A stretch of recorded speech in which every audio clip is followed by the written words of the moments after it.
Halo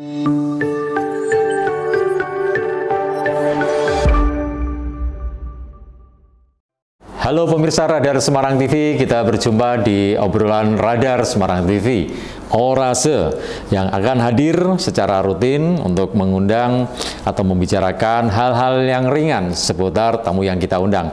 Nah, pada kesempatan edisi perdana ini kami sengaja mengundang seorang wakil rakyat, politisi dari Partai Keadilan Sejahtera atau PKS.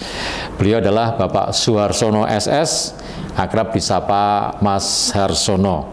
Di DPRD Kota Semarang, beliau menjabat sebagai Ketua Fraksi PKS, di Komisi menjabat sebagai Wakil Ketua Komisi C DPRD Kota Semarang. Sementara di kepengurusan di PKS Kota Semarang, Mas Har menjabat sebagai Ketua DPD PKS Kota Semarang. Saya langsung sapa Mas Harsono. Apa kabar Mas Har? Alhamdulillah, baik-baik. Kabar sehat. Baik, sehat nih. Tapi seger ini, habis rapat seharian padahal ini ya. Kebetulan memang 3 minggu terakhir ini banyak agenda, terutama bahas APBD. Iya. Jadi ya lumayan waktunya full ini. Kalau Senin sampai hari Jumat itu ya di kantor. Ini full ya ini ya? Iya. Ini demi Orase sementara meluangkan waktu dulu. Padahal dari nyantai ini. Nyantai. Ini kebetulan pas break jadi ke studionya Radar Semarang TV. Kesibukan apa nih Mas Har belakangan ini di Dewan? Ya jadi sejak bulan Agustus pertengahan itu memang di DPRD baru membahas APBD perubahan 2022. Ya. Kemudian itu ditetapkan sampai akhir Agustus ya, akhir September ya. Kemudian dilanjut pembahasan APBD 2023. Jadi memang waktunya lumayan ini karena bahas anggaran. Kebetulan saya juga di Badan Anggaran. Oh, Banggar. Di Banggar. Kemudian setelah pembahasan biasanya penyampaian di paripurna sehari, pandangan umum penjelasan wali kota, pandangan umum dari fraksi-fraksi, jawaban, kemudian langsung dilanjut ke Banggar 1. Banggar 1 itu ya menyampaikan detailnya postur anggaran APBD Kota Semarang begitu. Setelah Banggar 1 baru dibahas di komisi-komisi. Jadi memang waktunya ini kebetulan cukup padat. Tapi insya Allah nanti pekan depan ini sudah kita selesaikan untuk APBD 2023. APBD ini penting. Jalan tidaknya Kota Semarang, nyawanya di APBD ini. Iya, betul. Jadi APBD Semarang itu tahun 2022 ini, perubahan kemarin 5,1 triliun. 5,1 triliun. Kemudian yang 23 ini 4,8. Oh, agak turun ya? Karena ada anggaran dana alokasi khusus, kemudian dana insentif daerah itu memang belum dimasukkan. Biasanya kalau itu dimasukkan rata-rata sama 5,1, 5, lah gitu, 5 triliun lebih biasanya. Kalau DAK itu dari pusat ya? Pusat. Jadi DAK itu dana alokasi khusus dari pusat, DAU dana alokasi umum itu dari pusat, terus ada DID dana insentif daerah itu juga dari pusat. Kalau DID itu berdasarkan kinerja prestasi daerah, kalau DAU sama DAK itu lebih pada pemberian. Ini tugasnya Mas Har dan kawan-kawan di Dewan. Salah satu tugasnya. Salah satunya ngegolkan mensahkan APBD Mas Har. Betul, ya. Jadi jalan tidaknya Kota Semarang, maju tidaknya ini nyawanya salah satunya Mas Har ya. Betul. Mas Har, Anda ini kan lulusan sarjana sastra ya, SS ya. Terjun ke dunia politik. Ini kan antara bahasa sastra dengan politik ini kan agak jauh. Melentong itu loh bahasa Jawanya. Gimana bisa mungkin kecebur? Kalau dari sekian ribu orang yang mungkin Dewan yang SS itu mungkin bisa dihitung dengan 10 jari. Itu. Di kantor saja saya juga hanya saya saja yang sarjana sastra itu. Dan memang sejak dulu saya kecil itu ya sampai kuliah pun tidak ada bayangan jadi dewan, itu tidak ada bayangan itu. Mulai ada bayangan itu kapan? Kok bisa Nah, jadi itu? Kalau saya di kampus memang aktif begitu ya, di aktivis kampus dulu. Di organisasi kampus saya kan memang aktif ya, mulai dari intra sama ekstra itu saya aktif. Saya pernah jadi ketua BEM di Fakultas Sastra, kemudian saya juga aktif di lembaga jurnalistik kampus begitu kan, di tingkat Undip, di tingkat universitas, di BEM Undip itu juga saya pernah aktif. Kemudian di organisasi ekstra kampus kami itu saya juga pernah jadi ketua tingkat kota gitu kan.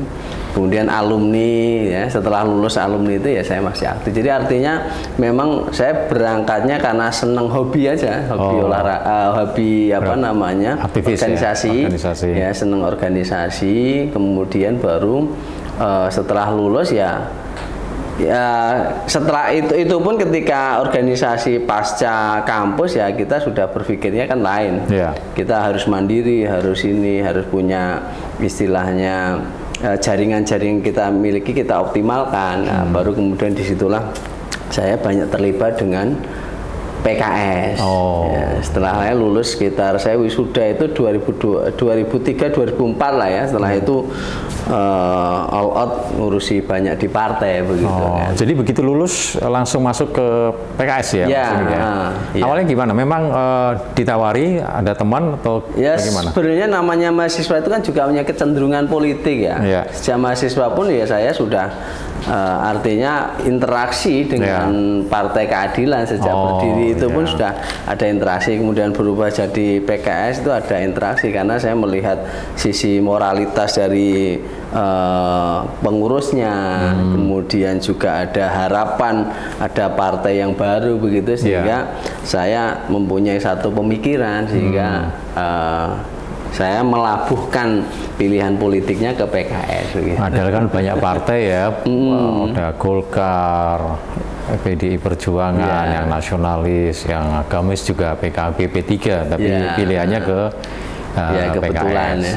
Karena mungkin kecenderungan pemikirannya begitu kan, melihat track recordnya, pengurusnya, kemudian juga dari sisi ideologinya kan, saya melihat dan kebetulan banyak kawan-kawan saya di organisasi juga masuk juga di situ kan, meskipun juga ada di partai yang lain juga lumayan begitu. Jadi setelah lulus kuliah bergabung sama PKS baru muncul untuk keinginan cita-citanya jadi anggota dewan, Mas. Ya, mungkin terbetik juga lah ya karena aktif di partai kan ya. Oh tidak. 2000 setelah lulus itu saya aktif terus membantu kan, sudah mulai masa kampanye begitu kan, saya terlibat langsung mengurusi tingkat kota itu, mengurusi sampai 6 dapil itu saya sudah terlibat dalam proses pemenangan begitu. Tapi belum nyalek belum caleg saya, belum caleg. Saya jadi caleg itu baru 2009. 2009 baru nyalek. Dan saya memang pengurusan itu 2004 sampai 2006 aktif di kota, di PD kota. Setelah 2007 itu saya di provinsi sampai kemarin 2019 saya itu di provinsi, pengurus provinsi begitu. Sekarang jadi, kembali ke kota. Nah, 2009 saya dicalonkan provinsi kan. Ya, cuman belum jadi. Tertunda jadinya. Belum. Ya, belum. Baru setelah itu 2014 saya ditugasi lagi maju ke kota, tidak di provinsi, dan saat itu diberikan mandat dan jadi begitu. Jadi saya nomor 2 saat itu, tidak posisi nomor 1 pas pencalekan, tapi nomor 2 karena suara terbanyak sehingga yang jadi saya. Gitu. Alasannya kan suka berorganisasi ya, terjun ke dunia politik ya. Menariknya apa ini dunia politik bagi Mas Har sendiri? Ya karena saya anggap itu sama-sama satu organisasi ya yang memiliki kecenderungan mempunyai manfaat yang lebih bagi masyarakat. Ada dinamika organisasi, artinya kita berdialektika, berdiskusi. Yang kedua itu kita memberikan manfaat kepada masyarakat begitu. Yang ketiga tentu kita melihat bagaimana ketika di organisasi di kampus itu mampu mengimplementasikan ilmu di sana, di organisasi yang real begitu kan. Kalau mahasiswa, kalau kampus kan organisasi yang sifatnya masih idealita, tapi ketika masuk ke ranah politik, politik praktis, tentu real yang dihadapi bahwa politik itu tidak hanya hitam putih begitu kan, ada macam-macam warnanya. Nah di situ sehingga kami menganggap ketika kita sudah terjun ke dunia politik tentu harus megang kebijakan yang strategis, sehingga kalau kita memiliki idealita secara personal, memberikan manfaat personal kalau secara pribadi, tapi kalau ketika kita ke dunia politik kan paling tidak jadi dewan itu mempunyai inisiatif, usul inisiatif raperda yang bisa dijadikan landasan oleh sekota Semarang kan begitu, itu menjadi pemikirannya gitu. Oke, Mas Har, nanti kita lanjutkan ngobrolan kita, makin menarik ini. Saya juga ingin banyak tanya soal keluarga, dukungan keluarga kepada sosok Mas Harsono. Kita akan kembali setelah beberapa pesan berikut ini.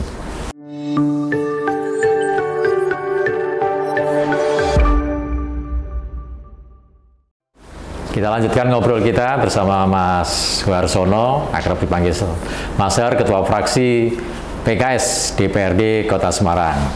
Mas Har, ketika Anda memutuskan terjun ke dunia politik, meskipun mungkin sudah tahu latar belakangnya memang suka berorganisasi, apa tanggapan keluarga ketika Mas Har memutuskan untuk full terjun ke dunia politik?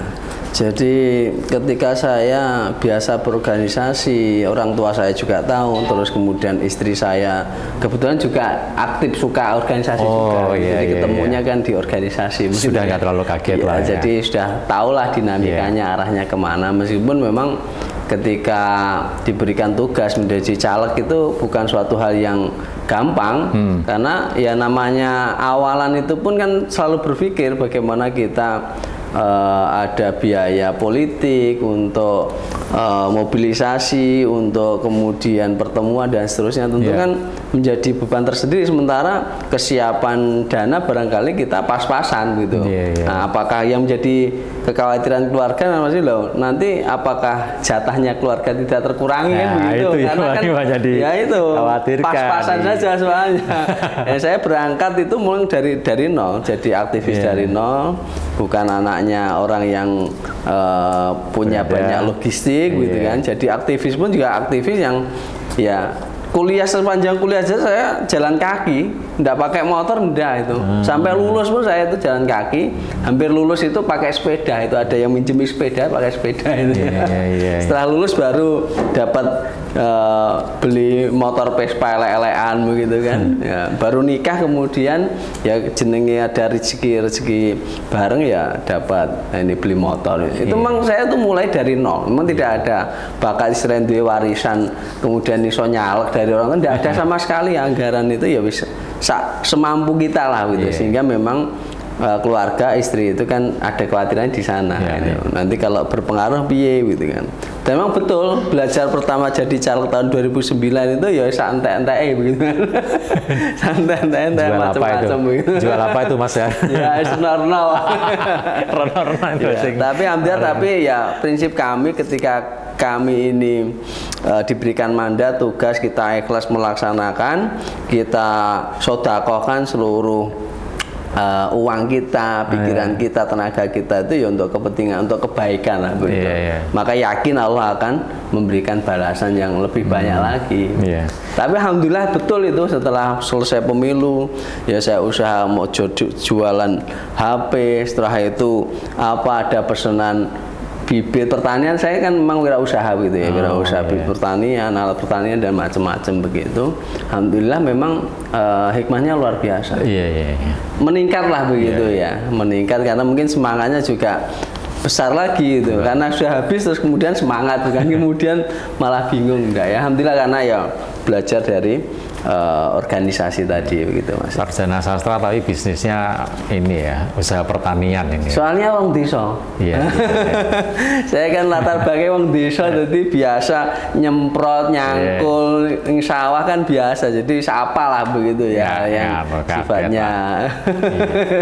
Mas Har, ini pada saat momen seperti apa Anda merasakan bahwa oh ternyata politik itu nggak seindah yang jenengan bayangkan? Ya, jadi ya politik kadang-kadang memang dinamikanya begitu ya. Ketika kita berada dalam satu organisasi, misalkan ada dinamika organisasi, kita itu pimpinan di tingkat kota, tapi di atas kita kan masih ada DPW, masih ada DPP. Sehingga ketika kita itu ingin membuat satu kegiatan, ya kadang-kadang memang harus sesuai begitu kan, harus sesuai dengan instruksi atas begitu. Sehingga kita kan bagaimanapun harus menyesuaikan. Gak bisa seenaknya. Ya, Anda bisa seperti mahasiswa kan dulu kreatif apa saja bisa dilakoni begitu. Justru kan? Dituntut kreatif kalau mahasiswa. Sekarang kan relatif banyak aturan yang harus kita lakukan. Kemudian yang kedua memang ketika berada di wilayah praktis di DPRD misalkan, memang karena di sana berlatar belakang partai yang berbeda. Bahkan satu partai pun pikirannya sudah berbeda di DPRD. Apa saja menjadi barang sepele bisa menjadi dawa begitu kan. Mau makan saja harus diskusi dawa begitu kan. Mau beli apa begitu sudah. Ya, sampai makan juga jadi panjang ya? Ya, ada yang pengen ini tidak suka, ini jadi banyakan begitu. Cuman kalau saya sendiri tidak tipe seperti itu ya. Saya melihat ya mangan wis pokoknya secukupnya, saya manut lah. Memang yang di misalkan seragam kayak apa wis manut begitu, tidak terlalu. Kalau saya ya memang cenderung hal yang seperti itu tidak terlalu menjadi persoalan. Tapi memang kita namanya berada di parlemen itu yang memiliki kewenangan lebih itu adalah pimpinan. Ya. Kemudian yang kedua yang memiliki suara besar. Disitulah kemudian nanti terjadi ada titik kita itu mentok itu di situ. Kita pengen sesuatu tapi PKS hanya 6 begitu kan. Sehingga tidak mungkin. Kita tahu itu benar salah, ini harusnya begini begitu kan. Tapi karena kita ini suaranya tidak terlalu banyak, ya akhirnya kita hanya bisa bersuara saja di media. Misalkan beberapa waktu memang saya sampaikan karena kami ini senantiasa bertemu dengan masyarakat, misalkan reses itu kan setahun 3 kali, dan dalam setiap reses itu sampai Pak ini pajak PBB ini naik terus, berat kita ini gitu kan. Apalagi kondisi pandemi, apalagi ditambah lagi BBM subsidi naik begitu kan.